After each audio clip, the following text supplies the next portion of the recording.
2 సంవత్సరాలుగా తెలంగాణ రాష్ట్రంలో బీసీ ఉద్యమానికి నాయకత్వం వహిస్తూ తెలంగాణ రాష్ట్రంలో ఉన్నటువంటి అన్ని వెనుకబడిన తరగతులని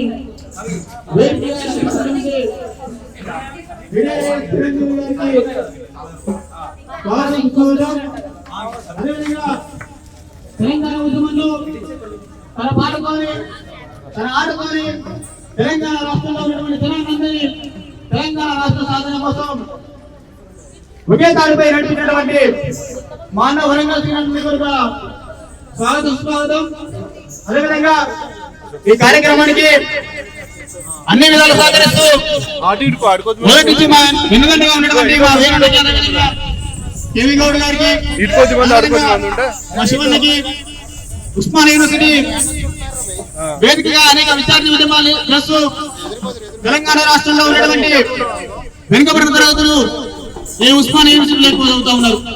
అటువంటి విద్యార్థులకు అండదండగా నిలబడుతున్నటువంటి మా విద్యార్థి నాయకులు అన్న ఆర్ఎం శంకరన్న గారికి, అదేవిధంగా కొమరమైన సైదుల్ యాదవ్ గారికి, అదేవిధంగా ఆర్ఎల్ మూర్తి అన్న గారికి, భార్య అశోక్ యాదవ్ గారికి, అదేవిధంగా మాన రవణ గారికి, అదేవిధంగా కార్యక్రమానికి వచ్చినటువంటి విద్యార్థుల మిత్రులందరూ కూడా ధన్యవాదాలు తెలియజేసుకుంటా ఉన్నా.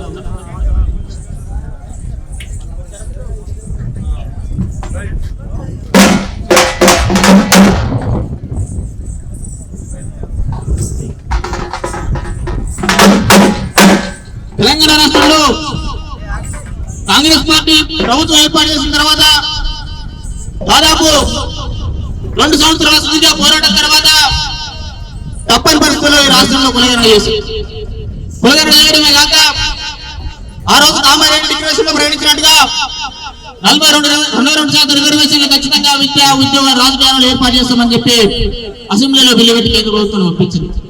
అదే మాట కట్టుబడి రేపు జరగబోయే స్థానిక సంస్థల్లో 42% ఖచ్చితంగా అమలు చేస్తామని నిన్న ఆర్డినెన్స్ ఇచ్చింది. మేము అడుగుతా ఉన్నాం ఇవాళ కాంగ్రెస్ పార్టీని, మీరు బిల్లు పెట్టేటప్పుడు విద్యా ఉద్యోగ స్థానిక సంస్థలు 42% రిజర్వేషన్ కల్పిస్తామని బిల్లు పెట్టి ఈ రోజు తెలంగాణ రాష్ట్రంలో ఉన్నటువంటి విద్యార్థులు కానీ తెలంగాణ రాష్ట్రంలో ఉన్నటువంటి నిరుద్యోగులు కానీ మోసం చేస్తూ కేవలం స్థానిక సంస్థల్లో మాత్రం రిజర్వేషన్ ఎందుకు ఆర్డినెన్స్ చేసి అడుగుతా ఉన్నాం.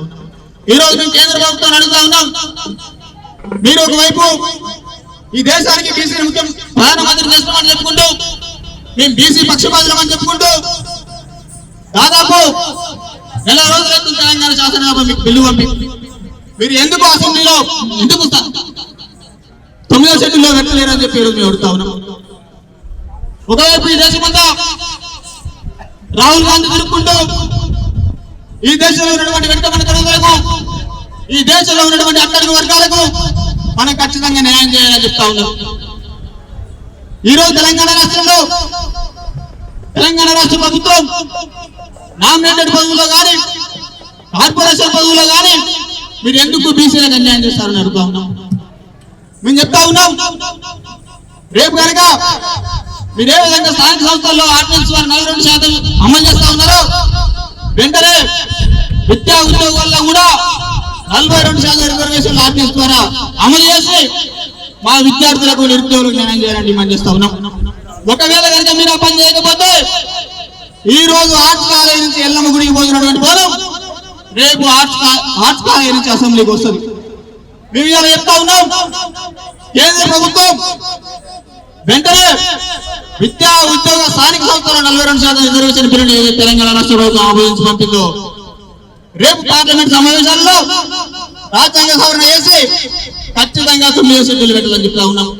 ఒకవేళ కనుక మీరు పెట్టకపోతే ఇవాళ తెలంగాణ రాష్ట్రంలో గల్లీలో పోవడం ఢిల్లీకి వస్తుంది. ఒకవేళ రాష్ట్రంలో కాంగ్రెస్ ప్రభుత్వం కనుక చిత్తశుద్ధితో వెళ్ళకపోతే ఆర్ట్స్ కాలేజ్ నుంచి పోవడం అసెంబ్లీకి వస్తుంది. రేపు జరిగే పార్లమెంట్ సమావేశాల్లో ఖచ్చితంగా రాజ్యాంగ సవరణ చేసి పెట్టకపోతే జంతర్ మంతర్ దగ్గర ఆమ్ ఆద్మీ తీసుకుందని కూడా ఏపీ ఖచ్చితంగా కాంగ్రెస్ ప్రభుత్వం ఒకటే విజ్ఞప్తి చేస్తా ఉన్నాం, ఉస్మానియా యూనివర్సిటీలో ప్రజాస్వామ్యబద్ధంగా ఎటువంటి ఉద్యమాలు చేయాలన్నా ఎటువంటి ర్యాలీలు చేయాలన్నా ఇక్కడ ఒక నిర్బంధము వ్యవస్థ ఏర్పడింది. మీరు వీళ్ళు చెప్తా ఉన్నారు ప్రజాప్రభుత్వం అని చెప్తా ఉన్నారు.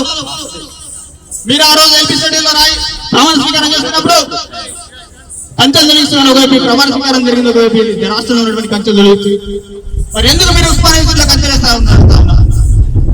మీరు చెప్పినట్టుగా మీరు మాట ఇచ్చినట్టుగా ఖచ్చితంగా ఈ రాష్ట్రంలో ప్రజాప్రభుత్వం వాళ్ళ ఉస్మానియా యూనివర్సిటీలో కూడా విద్యార్థులకు అందరికీ ర్యాలీలు చేసుకోవడానికి కానీ నిరసన చేసుకోవడానికి కానీ స్లోగన్ తీసుకోవడానికి కానీ కూడా ఉన్నటువంటి ఏదైతే అసంబద్ధమైనటువంటి ఏదైతే అప్రయోజనంతో సర్కిల్ జారీ చేస్తారో ఆ సర్కిల్ వెంటనే వెనక్కి తీసుకోవాలని డిమాండ్ చేస్తాం. అదేవిధంగా ఈ రాష్ట్రంలో కాంగ్రెస్ ప్రభుత్వం ఏర్పడితే ఉద్యోగాలు ఇస్తామని చెప్పి 2 లక్షల ఉద్యోగాలు సంవత్సరానికి మీరు ఇలా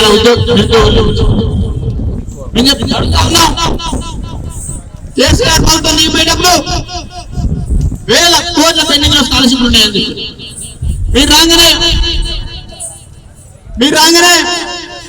ఒకేసారి పెండింగ్ లో ఉన్నటువంటి స్కాలర్షిప్ వెంటనే విడుదల చేస్తామని చెప్పారు. ఇలా దాదాపు 4-5 సంవత్సరాలుగా విద్యార్థులకు స్కాలర్షిప్ రాకుండా ఉన్నత విద్య చదువుకోక వాళ్ళు చదివినటువంటి కాలేజీలో సర్టిఫికేట్ ఇవ్వకుండా ఇవాళ వాళ్ళు అనేక ఇబ్బందులు పడుతున్నారు.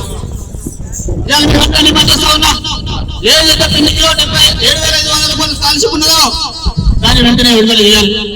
అదేవిధంగా మీరు చెప్పినట్టుగా బీసీ సప్లాన్ని వెంటనే అమలు చేయాలి. ప్రభుత్వం చెప్తా ఉంటుంది మహిళలకు 30% ఇస్తామని. మేము ఇలా డిమాండ్ చేస్తా ఉన్నాం, ఏదైతే మీరు 33% కేంద్రానికి మహిళలు ఇస్తా ఉన్నారో అదే చట్టసభల్లో బీసీ మహిళా కూడా డిమాండ్ చేస్తా ఉన్నాం. అటువంటి ఉద్యమాలు చేస్తా ఉన్నప్పుడు మాకు అండగా నిలబడుతున్నటువంటి ఉస్మానియా యూనివర్సిటీ ప్రొఫెసర్లు కానీ మాకు అండదండగా ఉంటున్నటువంటి చిరంజీవి సార్ కానీ నిరుద్యోగ ఉద్యమంలో మాకు అండగా ఉంటున్నటువంటి అశోక్ సార్ గారు కానీ ఇక్కడికి వచ్చినటువంటి అతిథులందరికీ ధన్యవాదాలు తెలియజేసుకుంటూ